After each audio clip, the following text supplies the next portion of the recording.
জাহাঙ্গীরনগর বিশ্ববিদ্যালয় কেন্দ্রীয় শিক্ষার্থী সংসদ জাকসু এবং হল সংসদ নির্বাচনের ভোট গ্রহণ ইতিমধ্যে শুরু হয়েছে।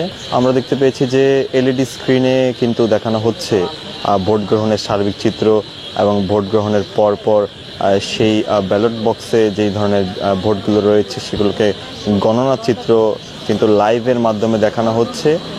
বিভিন্ন কেন্দ্র থেকে সেগুলোকে লাইভ সম্প্রচার করে শিক্ষার্থীদের মাঝে আমরা দেখতে পাচ্ছি তাদেরকে দেখানো হচ্ছে।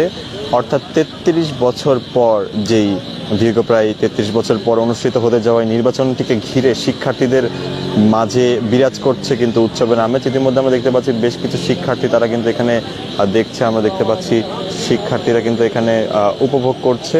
আমরা দেখতে পাচ্ছি শিক্ষার্থীদের পাশাপাশি যারা উৎসাহী যারা রয়েছেন তারাও কিন্তু এখানে থেকে তারা কিন্তু এলইডি স্ক্রিনের মাধ্যমে দেখছেন যে ভোটের বর্তমান পরিস্থিতি। দীর্ঘ ৩৩ বছর পর অনুষ্ঠিত হতে যাওয়া এই নির্বাচনটিকে ঘিরে শিক্ষার্থীদের মাঝে বিরাজ করছে উৎসবের আমেজ। শিক্ষার্থীরা প্রার্থী হিসাব নিকাশে ব্যস্ত, তাদের পছন্দের প্রার্থী। তবে আমরা দেখতে পেয়েছি ইতিমধ্যেই কিন্তু বাংলাদেশ জাতীয়তাবাদী ছাত্র দলের যে প্যানেলটি রয়েছে সেই প্যানেলের যারা শিক্ষার্থী জোট ছিল তারা কিন্তু তাদের প্যানেল থেকে তারা ইতিমধ্যেই তারা ভোট বর্জন করেছে। তারা একটি সংবাদ সম্মেলন করেছিল, আমরা দেখানোর চেষ্টা করেছিলাম সংবাদ সম্মেলন।